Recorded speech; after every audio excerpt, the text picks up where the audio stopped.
Selamat pagi Bapak Ibu guru yang terkasih, salam sejahtera untuk kita semua.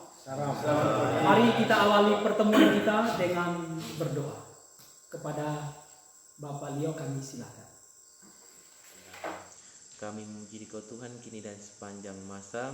Amin. Dalam nama Bapa dan Putra dan Roh Kudus. Amin. Baik, kita awali kegiatan kita dengan ice breaking.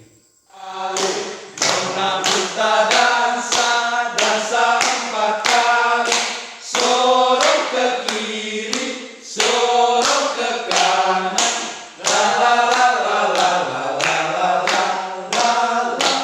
Bapak Ibu guru yang kami kasihi, kita lanjutkan kegiatan in-house training kita. Pada pertemuan-pertemuan sebelumnya, kita telah mengelaborasi bersama-sama tentang profil pelajar Pancasila.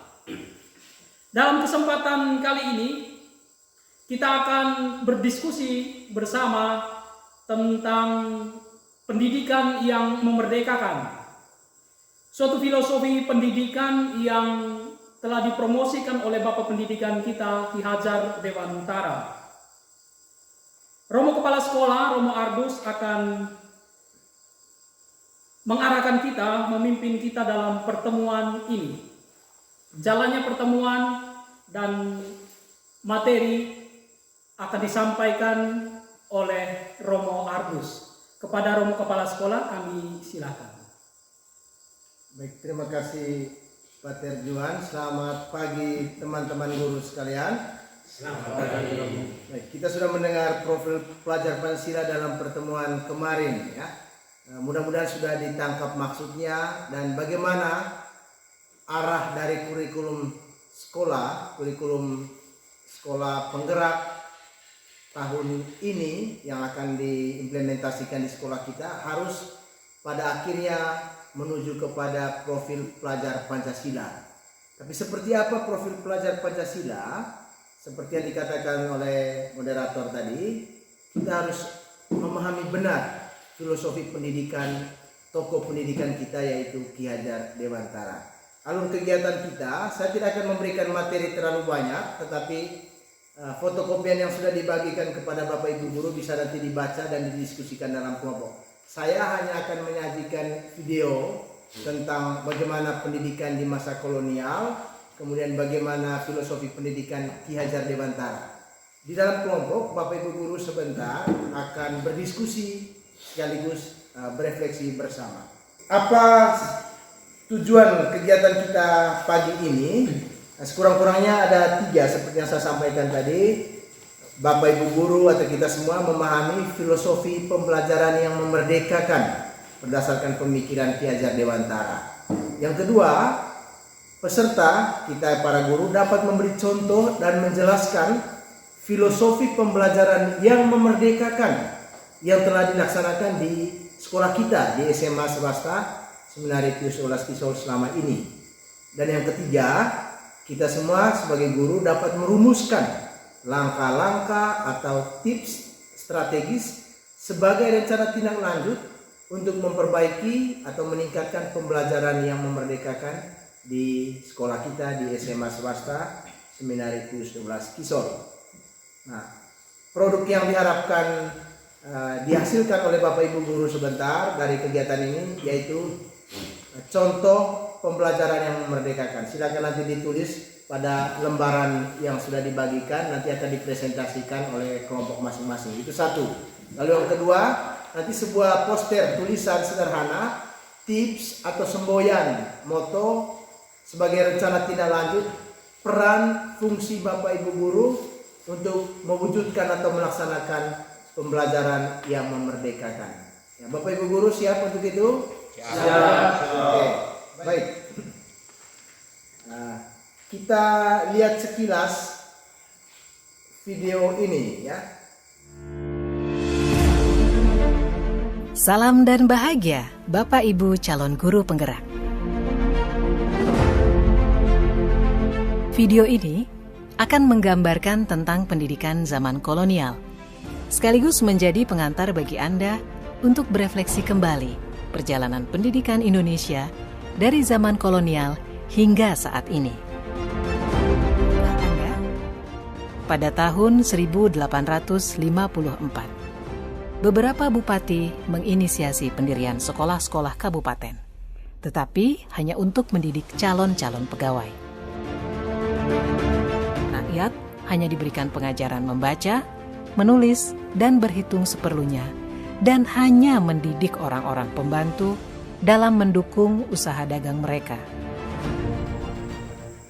Baik, nah, itu gambaran video itu tadi menggambarkan bagaimana pendidikan pada zaman kolonial. Nah, silakan Bapak Ibu guru, kita beri kesempatan 10 menit untuk berefleksi bersama tentang bagaimana profil atau perjalanan pendidikan di masa kolonial. Sebagai panduan pertanyaannya, apa yang menarik dari video tersebut? Lalu yang kedua, bagaimana model pembelajaran atau pendidikan pada masa kolonial? Lalu apa tujuan pendidikan pada masa itu? Dan sebagai pertanyaan reflektif untuk kita, untuk konteks sekarang, apakah dunia pendidikan kita saat ini masih mengalami situasi demikian? Kita lanjutkan dulu untuk menyaksikan satu lagi video tentang filosofi pendidikan Ki Hajar Dewantara. Setiap tanggal 2 Mei kita memperingati Hari Pendidikan Nasional yang diambil dari hari kelahiran Ki Hajar Dewantara. Melalui pendidikan, Ki Hajar berjuang melawan penjajah Belanda. Seperti apa ceritanya? Ayo teman-teman kita simak bersama. Tanggal 3 Juli 1922, Ki Hajar mendirikan Lembaga Pendidikan Taman Siswa di Yogyakarta. Sejak saat itu, Suwardi Suryaningrat memakai nama Ki Hajar Dewantara. Anak-anak dari semua kalangan, baik ningrat maupun rakyat biasa, bisa bersekolah di Taman Siswa. Perguruan ini memiliki semboyan Ing Ngarso Sung Tulodo, Ing Madyo Mangunkarso, Tutwuri Handayani.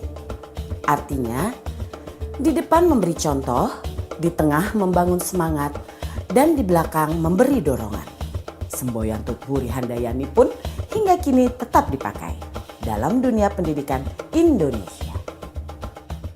Ada dua hal yang ingin saya sampaikan di sini.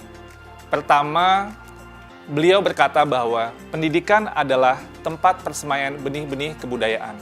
Pendidikan adalah fondasinya, atau dengan bahasanya Ki Hajar adalah tempat persemaian benih-benih kebudayaan. Yang kedua, inti dari filsafat Ki Hajar Dewantara itu adalah perubahan. Itu bagi Ki Hajar, kebudayaan tidak boleh statis, harus terus bergerak.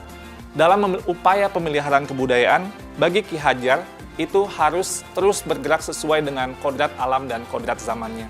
Jika kebudayaan itu terisolasi, kebudayaan itu akan menuju kehancuran. Pendidikan pun juga sama, tidak boleh statis. Pendidikan harus terus berubah, menjawab tuntutan zamannya, konsentris. Jadi walaupun menuju pada nilai-nilai yang sama gitu, sumbu yang sama, tapi kita tetap harus menghargai keragaman yang ada. Karena itu juga pendidikan itu harus memerdekakan. Biarkanlah masing-masing berputar pada sumbunya, beredar sesuai dengan orbitnya. Pendidikan itu harus holistik, harus seimbang. Kalau pendidikan ini bisa kita lakukan dengan seimbang, menurut Ki Hajar, ini akan terjadi kesempurnaan budi pekerti yang membawa kita pada kebijaksanaan. Dan relevansi yang kedua dari apa yang kita pelajari dari filosofi Ki Hajar Dewantara adalah keharusan untuk memandang anak dengan rasa hormat, berorientasi.